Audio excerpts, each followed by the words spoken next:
Welcome to the Strategy Sherpa Show, a series of organic discussions between hosts David Chavez and a variety of notable business leaders centered around their most significant failures and how they handled those challenges, so listeners can learn from their most teachable moments and apply the lessons to their organizations.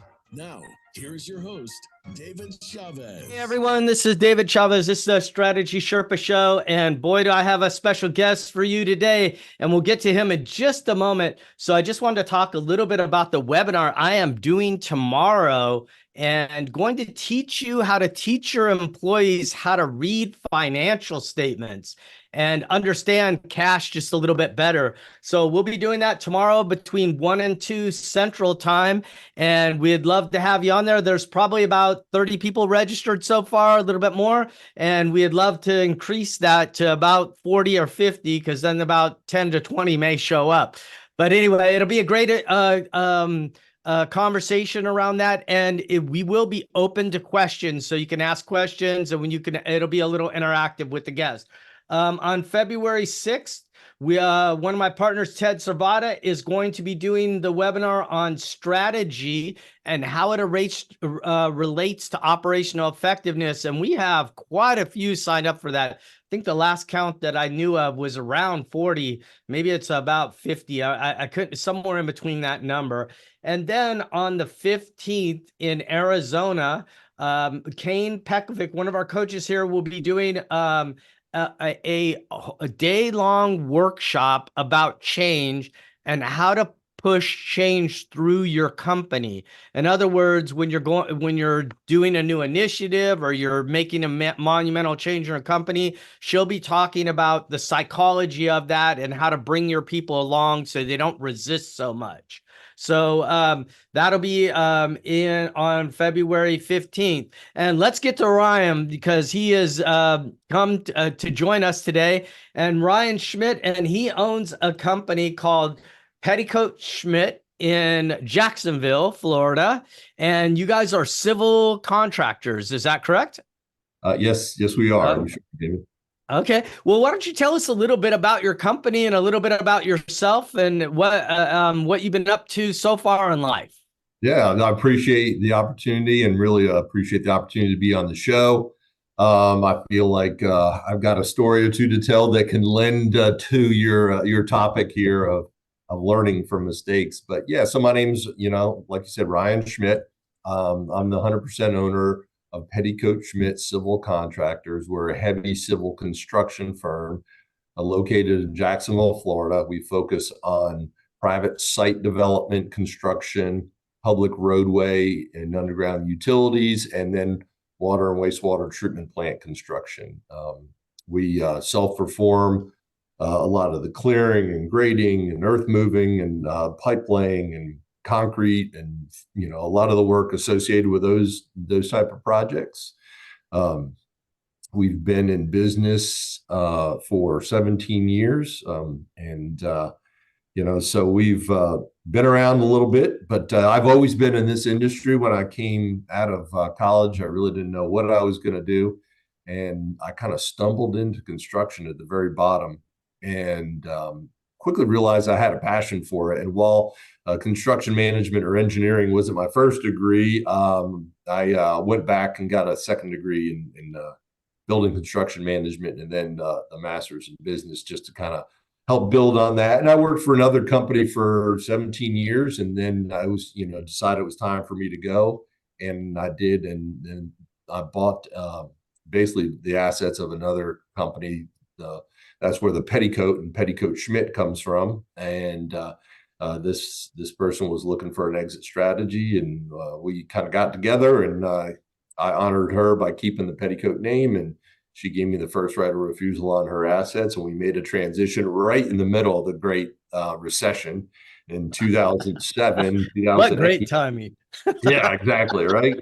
So yeah, we did it then, but it was really a phenomenal transition because some of the challenge she was facing personally, she had some illness that was not going to allow her to stay on with the business, and And with the recession, it didn't look like she had a great opportunity to have any type of exit. And but the plan that we came up with worked really great, and we were able to ramp up pretty quick. And she was able to close out all her work very successfully. And we picked up a lot of the overhead during that transition, and were able to ramp up and get going. And she was able to close out her work, and it worked out really well. I mean, literally started by renting 3 cubicles in her office until I rented more and more and more, and then moved out and bought her own office, and have since expanded it a couple different times. And so, yeah, it was a great transition. And so I've been in this type of business my whole career. Okay. Really enjoy it, love it, love building projects, love building teams, love the people part of it. And really excited to talk to you and your audience today more about it. Yeah, you know what you said, it's really interesting because a lot of business owners don't think about what you did as a viable strategy to starting a business, right? Is going out, finding somebody that already built the business and then purchasing it from them. When I was a CPA, practicing CPA, I was a valuation guy. So I've done over 100 equity deals back and forth, buying and selling companies. And I would tell you that springboard that you're launching from is much different than starting it from scratch, because starting it from scratch is a lot of there's just a lot of raw grit that takes to get it to a certain point, and that effort is exhausting. And then so you're starting from a different spot on the staircase, if you will, and then so you all that grit and that determination, it goes into the next level. And I had the privilege of visiting your business when I was speaking for a Vistage group. And I was really impressed when I walked into your location, because your company screams people and your center on people. Is that that's sort of what's been your, probably one of your differentiators in your strategy, wouldn't you say?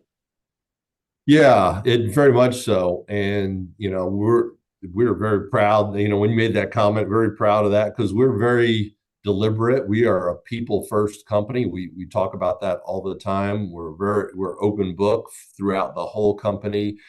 It revolves around, going out, recruiting, hiring, and retaining the best team we can, and then sharing in the profitability, sharing in everything. We're very transparent with everything from the financials to the growth of the company to, what our culture is all about. We're accountability, character, and team are our 3 main core values. And we hire and retain and hold ourselves accountable by that every day. But like to have fun too. People come in and often make the comment like, man, everyone's very happy, very helpful. And, so we look to continue to grow the team that way. And like I said, we share in everything. And so if we do good as a company, everyone does good. And, we do a lot of different things to, train and develop and grow people. We've, added some positions just as recently as last year, like in training and development. We have a full-time training and development person. For a company, we're about 230 employees right now. So, we're not small, but we're not big, right? And I think for a company that size in our industry, in, civil construction, you just don't see that a lot. But, I said, you know what? I want someone who's waking up and going to bed every day thinking about the growth and development of everyone on our team. And so between that and then just how we're very transparent, we have big company huddle meetings all the time, sharing the updates of what's going on, progress in certain areas, breaking news. And we're continuing to leverage and compound on that. So yeah, we are a people first company. Yeah, I would like to tell everyone, when I walked in the door, one of my things that I used to do, even when I was a CPA, I would always go and visit the potential client, right? And when I walked in your door to speak to the Vistage group, because the Vistage group was having the meeting at your place, I shared with you that I walked in the door, and my first encounter is with your receptionist, who screams your love for people.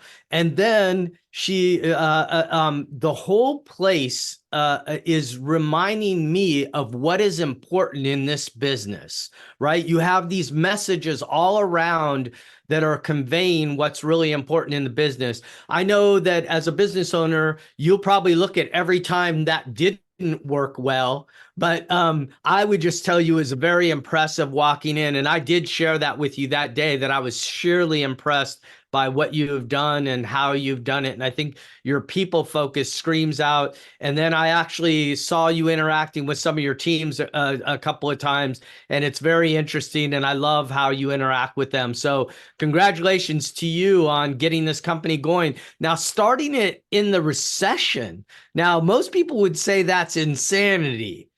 So, but actually, that's probably a good time to really start a business, right? Because your overhead stays lower. Oh yeah. Lean and mean is an understatement. While I did purchase them, they're a smaller company. We brought over probably 25 people. I had a few people that started with me outside of the firm.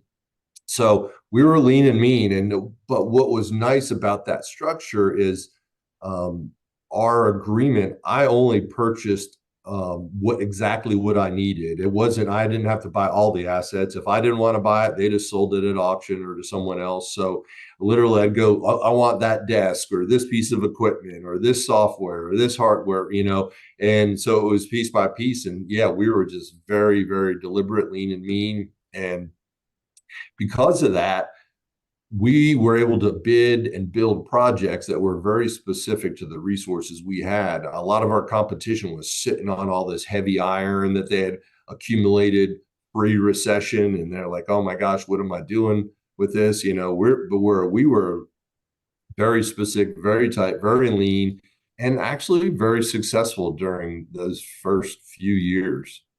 Yeah, and it just, I think that when you start a business in a recession, the discipline of leanness comes in just because it's the way you have to be. And you don't have to convince everyone to be lean. They just understand the economics of the economy right at the time a little bit better. So there's a lot of benefits to starting something or buying it in the middle of a recession and keeping it lean. And it's probably continued, is my guess, through today. Is that a fair comment, or? Well, so not so much. I mean, we had our own recession at a different point than when the rest of the world had their recession.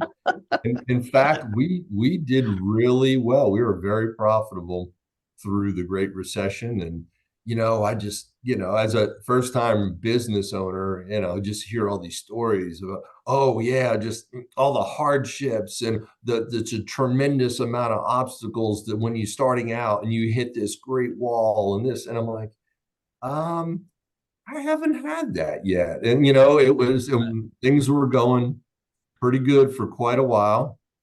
And but we were able to grow and kind of get out of that infant stage and got our legs under us. And but we had some challenges a little later on.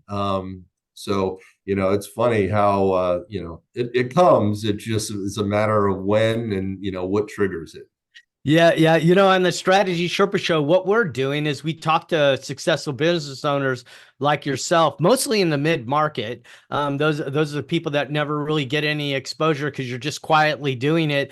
And what we do is we talk to them about a mistake that they've made, not to rub it in their face or to condemn them or anything else, but to have them share with people out there in the audience the people that are trying to grow a business, how challenging it can be and how mistakes can really help us grow our company to the next level. And we're going to take a break and then we'll come back, and we would like you to share yours because I think you probably have a good one to share with us that could really help everybody listening today. So Ryan, thank you for joining us, and we'll be right back after these messages.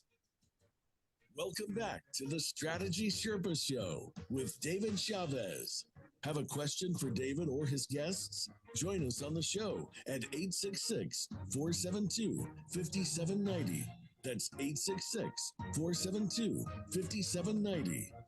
Now, back to the show.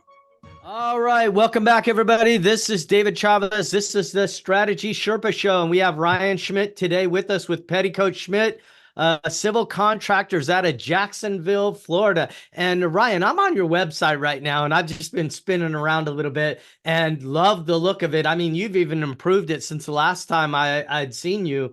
Very nice. And it says on here, your purpose is to enhance the life of our team members and the communities we serve. And that goes hand in hand with the conversation we were just having about people and your focus on people.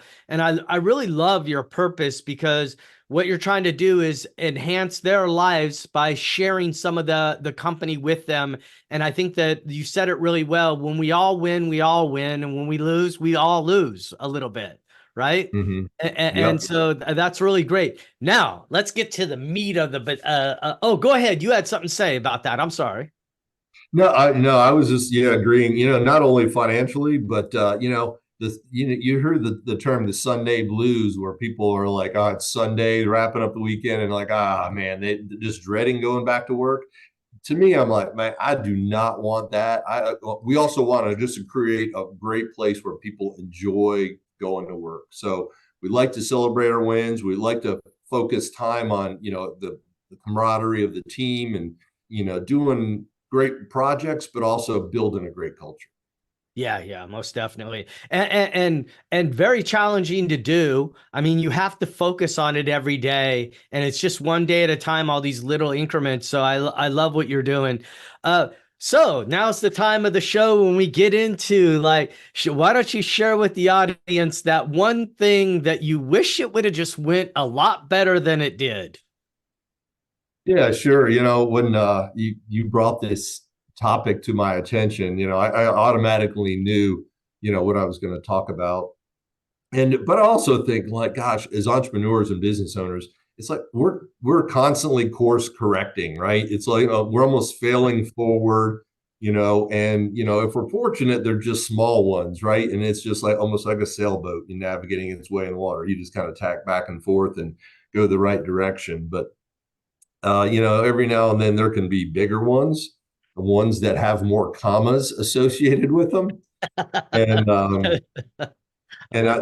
that's what I can speak to today. I mentioned earlier that, when I started the company, actually, things were going really well, despite being in the Great Recession, despite being in a tough industry, despite the competition, given the limited projects out there. We're actually doing very well. And, I'm 4, 5, 6 years into starting this business, and I'm like, well, where's that big, hurdle that all these entrepreneurs talk about? I mean, yeah, I worked hard, but it was coming. My hard work was paying off, and there was not that overwhelming, like, unsurmountable wall. So, well, fast forward about 9 years in, and we had a really defining downturn in the company. In fact, I've come to coin it, and we talk about the Valley of Darkness. Love it. Yeah. So we're about 9 years in, and we had started out doing just public water and roadway construction, and then we expanded into private site development when the economy started coming back after the Great Recession. And then, soon after that, we started doing water and wastewater treatment plant construction. So, we're doing a fair amount of work. We're probably close to 200 people, right at 200 people. But then we had a few projects that were pretty big that went pretty bad. It was kind of the first one that was like, "Whoa, this isn't going so good." And then another one, same thing. And these were bigger projects in the company.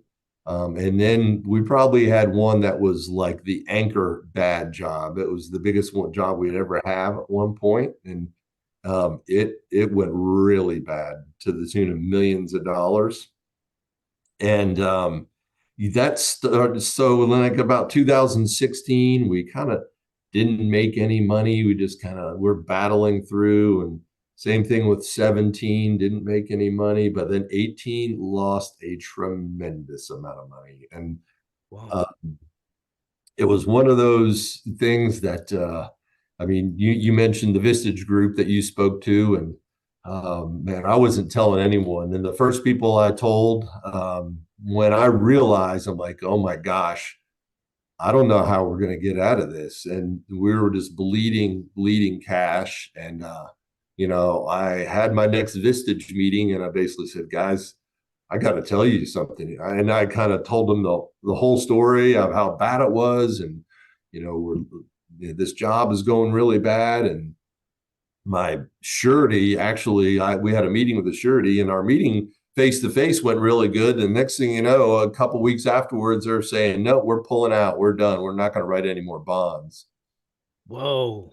Yeah, Woe is right. And so For a contractor, that's a kiss of death right there. yeah, it was a big old wet kiss, David. Yeah.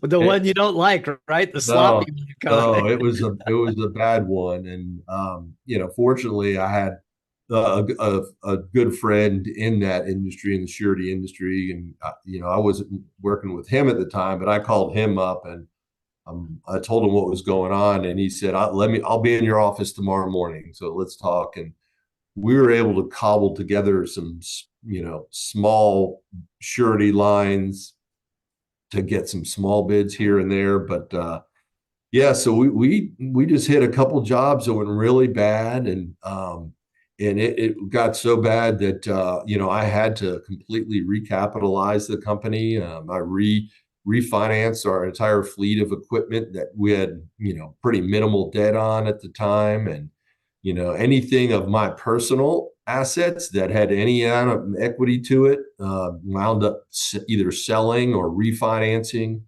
to pump money into the company. Yeah, so it was really devastating. A lot of people who are probably listening to this show have experienced maybe what you've experienced, but or will at some point in their business. I think all of us end up experiencing what you're experiencing, but I think that with what you do, there's millions and millions of dollars at stake, and you mess up this thing, one of these jobs at this point, you're probably out of business because the reputation would be destroyed, and no one's ever going to use you again. So what specifically happened that caused the jobs to start going bad? So, that's a great question. And I look back, and, we had, and they were primarily with one type of client or one client, and there was another one, but the makeup of the client was one that we learned is not a person or not clients that we want to work for. And we had done work for this client before. One of the jobs that went bad, this is the first time we worked with that client, but neither client had the spirit of partnership in solving problems when issues would come up. And when the issues, and we had worked for one of those clients, I said, for a long time, and nothing really came up that was really bad. So it didn't really surface of an issue, but like the saying says, adversity doesn't build character or reveals character. And That's correct. We had some issues that were really, the responsibility of the owner. And instead of the owner, coming to us and let's finding a way to solve the problem, basically said, well, file a claim. We'll see you in court. Keep working. Which, when the problem was really significant and we had no help, and we pumped millions of dollars into finally solving the problem. And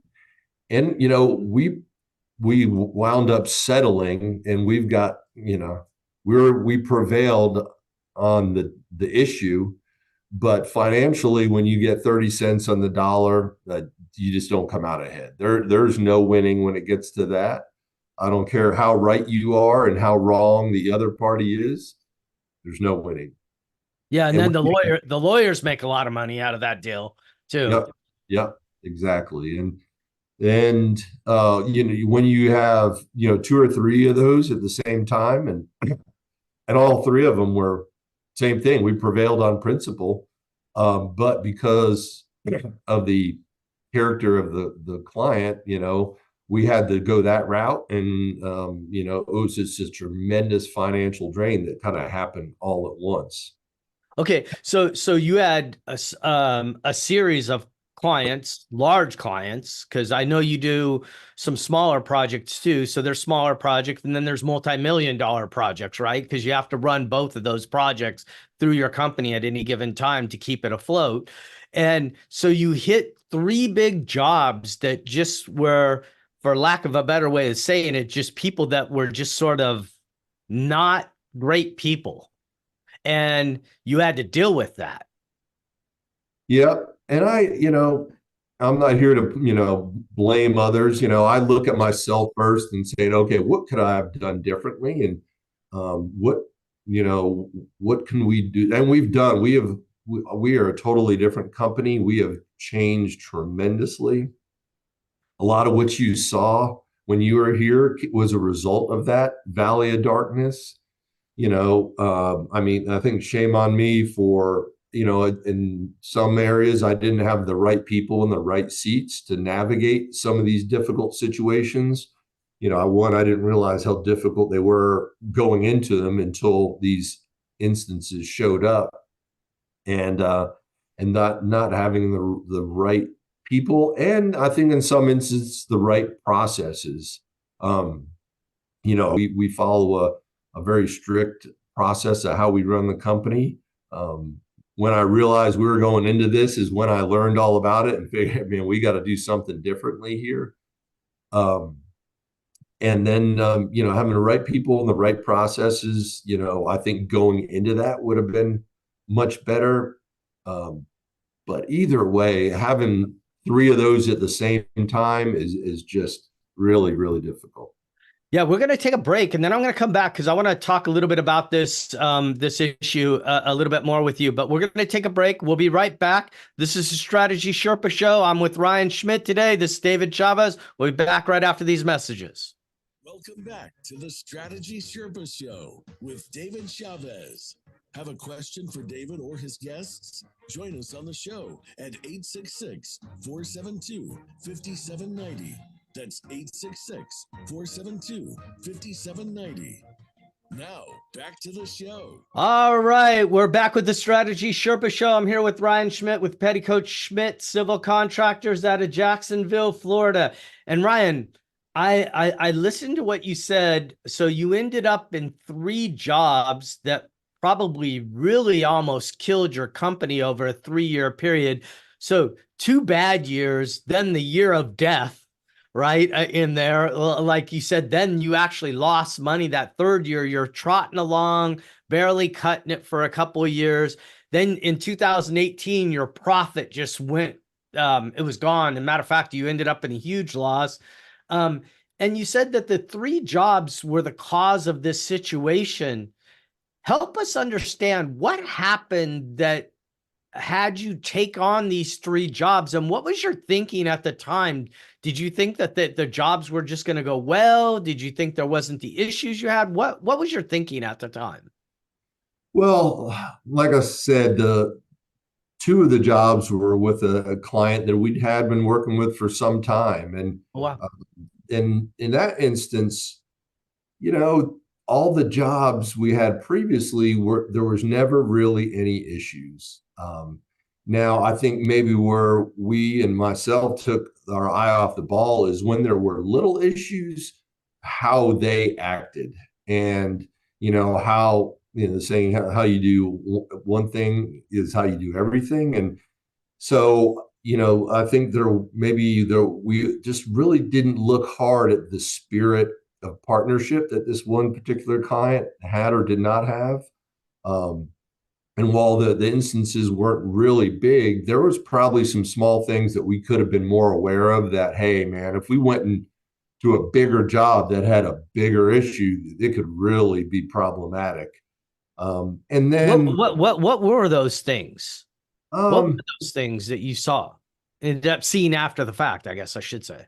yeah, just some contractual stuff. Our type of work, we're digging in the dirt, we're going underground. A lot of the stuff is not disclosed either on the plans, the specs, the soil borings, and when it's not disclosed, then we would not otherwise have any idea that it's there. There's a right of or a responsibility by the owner to get involved and participate in some of these additional costs or differing site conditions, something like that. And while that's the case and that's the law, if you've got someone who's saying, "Well, I don't care. We'll see you in my court." problem. Yeah, we'll see you in court. Yeah. You might be right, but let's let a court tell us.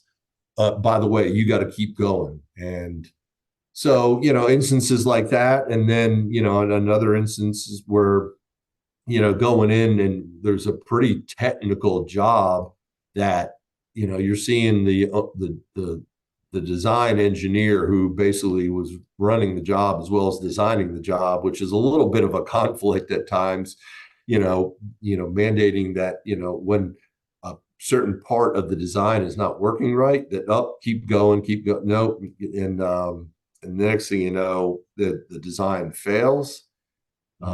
And then we've got to, like in that case, as well as these other two, we were in the right and we prevailed at the end of the day when we settled. It either went to court or settled before going to court. But again, when you're settling for 30 cents on the dollar, you just don't win. So, Right. Where we are now, we are our target client. I mean, we very specific, like, geography, what size. But to me, the psychographic identification of our clients now, they have to have a spirit of partnership and building the projects. And if we don't think they have that, we won't even bid the work. And clearly, we don't do any work with those previous clients where we had the problems.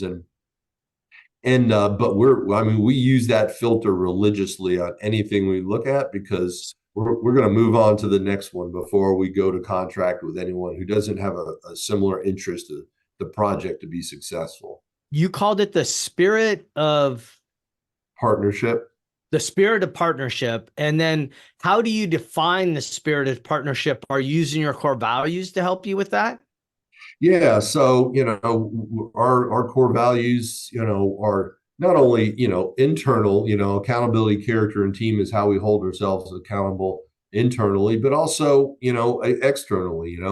Everyone on a project team, whether you're the owner, the design, engineer, or the contractor, you're all accountable to each other, right? And if we have to enforce the accountabilities through a court of law, that's not a job we want.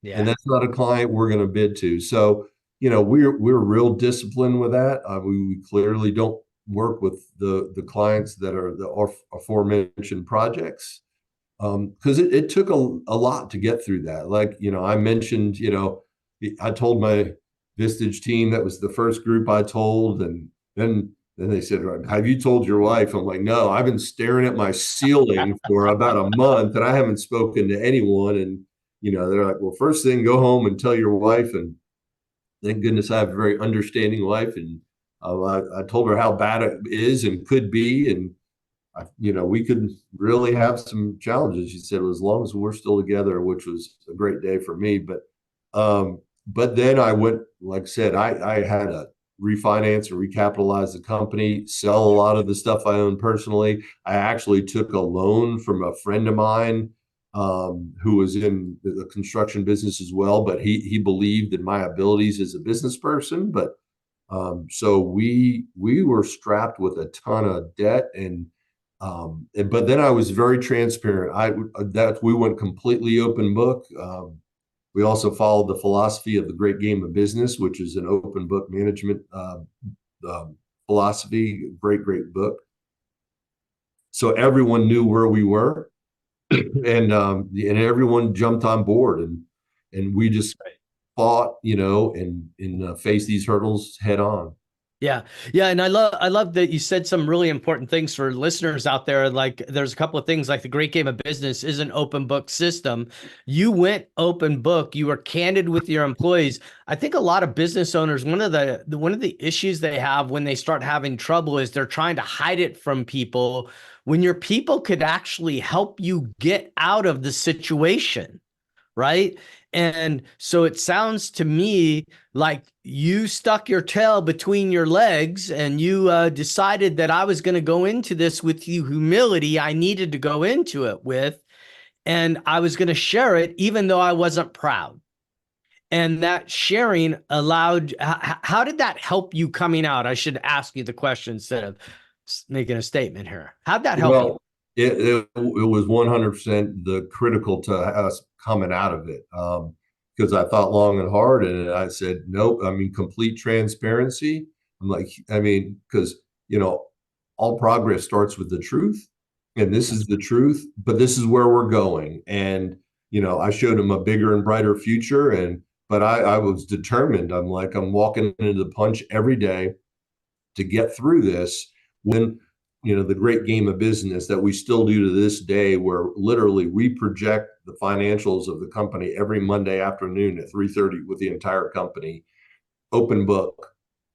And so we know where we're going and what we're doing. And just building that culture, people first culture, started through then, and just getting the right people, the right seats, practice the flywheel effect that comes out of Jim Collins' book. Just got down and dirty, just fighting and fighting and fighting to come out of the hole. Yeah. So you're fighting to come out of the hole. And I think that there's like this weird spot, and you can confirm or help me understand for you what happened. But I think there's this weird spot that companies get themselves into because I got to get myself out of this hole. I'm staring at the ceiling at night, and then I got to come in and be optimistic and put on this great face to the audience. And these two challenges are going on at the same time. I'm dealing with refinancing my favorite play automobile. And at the same time, I'm and my house where my wife and my family live. And then I'm over here trying to be optimistic at the same time. Oops. Yeah, excuse me. Yeah, no problem. Yeah, you nailed it on the head. It's basically you got to keep all those balls in the air. And we were coming out of that too, and then COVID happened. Yeah, which was another punch in the face. But I'm telling you, the PPP saved this company. Oh, really? Okay. So Yeah. because COVID would have put it underneath, but and then you were in Florida. Did you? So the downturn didn't last as long for you then, really, because everything started taking off probably about a year after COVID started, right? Yeah, a lot of our private work got delayed though. Yeah. So 2020, we had a low revenue year. We were kind of coming out of it in 19, and then 20 hit. So it was a little challenging then because we had all this debt. I mean, it is cash. I mean, we were into our line, we were selling stuff, anything we could do to keep enough cash to keep the blood pumping through the veins of our company was just imperative. Yeah. And we focused on just working hard, getting the right jobs, being successful, putting the right processes in place. And we'll put a really good incentive plan in place that if we hit those, they would pay out. And we didn't pay out because we didn't hit them coming out of COVID. But once we did, we were able to get that momentum to give us some success and come out of that hole. Yeah, I love how you talked about the compensation too. I think that that's one of the things people often forget. I go into a lot of companies and I see the compensation or the bonus structure doesn't match up to the behavior that they're looking for, and sometimes the structure actually counteracts the behavior they're looking for. So really looking at that and then getting that in line. I really appreciate what you shared today. I think it's really hard to come on and admit that you took 3 bad jobs that all sort of really hurt your company really bad. COVID brought it out. The PPP brought it out. What are you doing differently today, really quick? Well, one thing, we are moving to an ESOP company. I'm announced at the end of last year that I'm going to be selling a portion of the company to an ESOP. So I'm going to be sharing ownership with all the people who helped us get through this. That's great. That's great. So now you're going to give some of the company to the people who have been critical in bringing you out of it and taking Petticoat-Schmitt to the next level. Correct. All right. That's great. Hey, Ryan, thank you very much for joining us today. We really appreciate your time and expertise and your sharing of the mistake that you made. I think that what you're trying to share with people is pay attention to your customers just as you are your employees when they come in the door, because your customers can make you and break you too. Yep. Thanks for the opportunity. Yeah. Thank you. Take care. Have a great day. You too. Bye-bye. All right, everybody, this is David Chavez. This is Strategy Sherpa Show, and we'll be right back after this messages. Welcome back to the Strategy Sherpa Show with David Chavez. Have a question for David or his guests?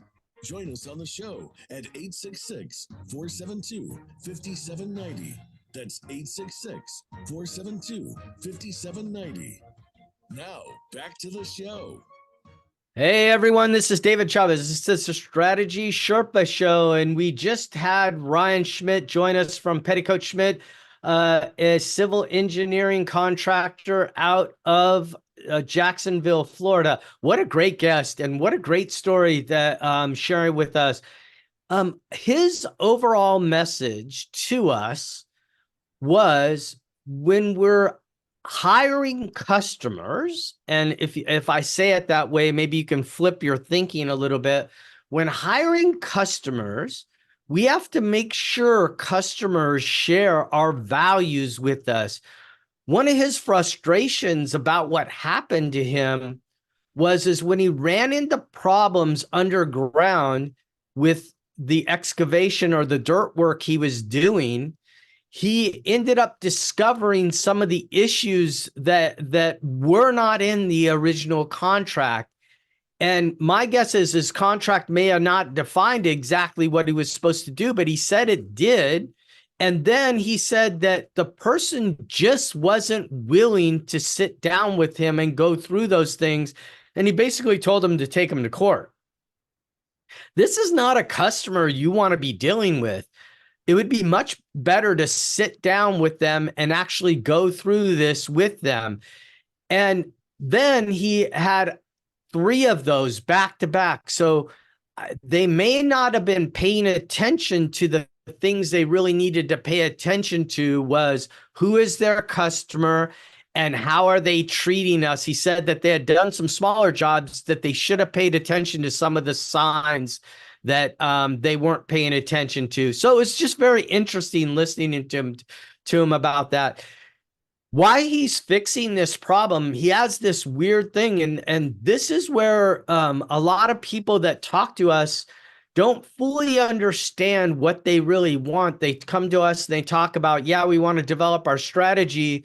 But when we're looking at the company right now, this company is probably in a little bit of trouble of some kind. In other words, the profitability is low. They're not doing what they're supposed to be doing. So at the time this happens, this is a turnaround, a transformation type of strategy where you have to turn around the company.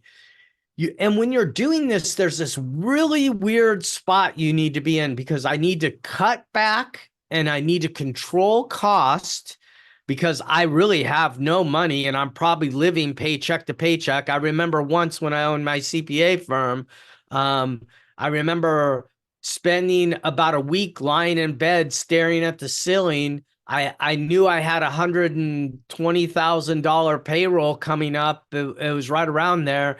And I had no money to make the payroll. And I remember the night before payday, we still hadn't collected some of the money we were looking to collect.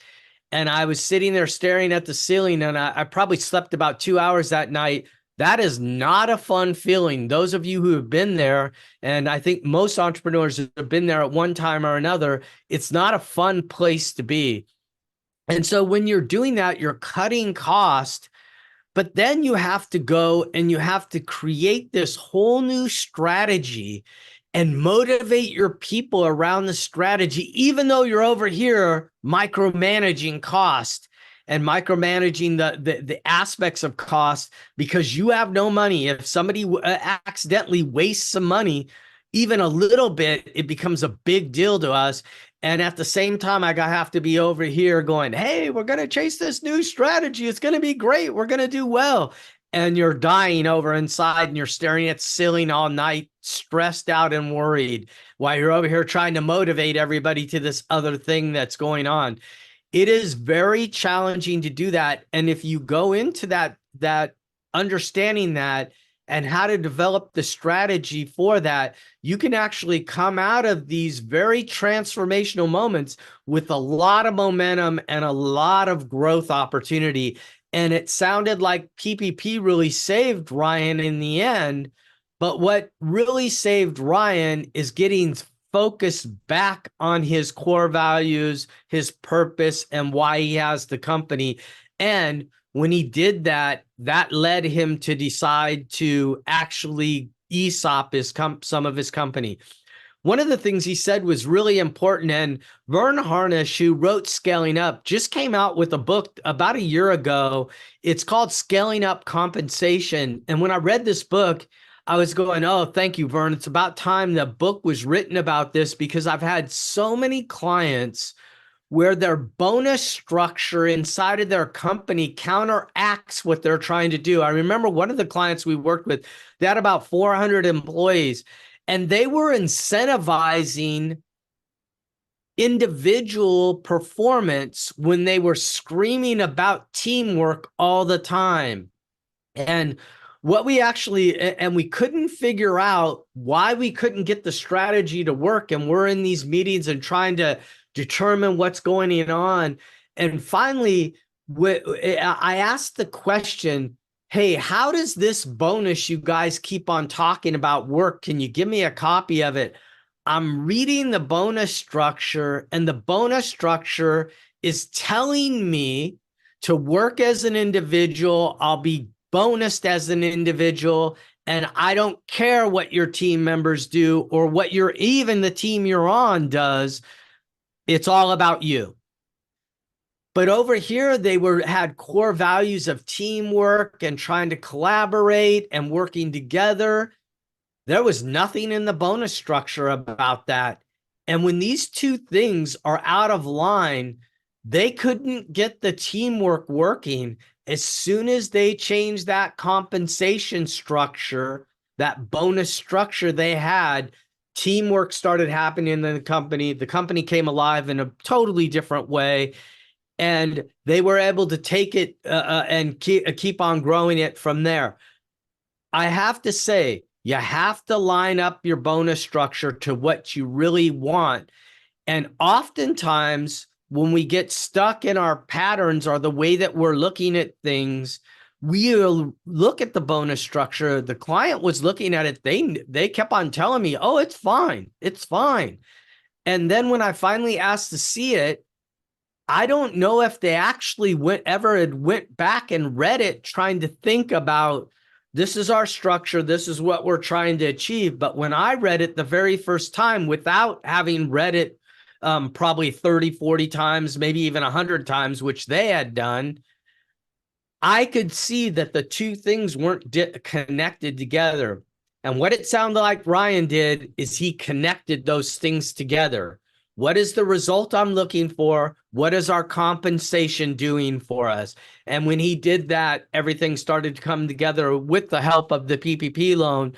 But as I say to a lot of business owners, the PPP loan handled the downturn, which he actually said he had a little bit of downturn from the private industry side during the initial phases of COVID, and that helped him through. So I would say, yes, it probably did help him, the PPP, but it probably wasn't, he would have probably came out of it if he had done all the work he had already done before prior. It just needed a little bit of time, and then COVID happened.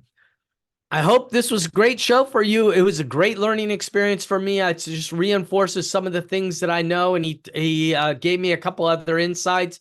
Core values are really critical. This is the Strategy Sherpa Show. We have events on our event page, assuredstrategy.com/event. Check them out. Tomorrow, I'm doing a workshop on how to read financial statements and how to teach your employees to read them. Look forward to having you. This is Strategy Sherpa Show. Stay well. We'll see you next week.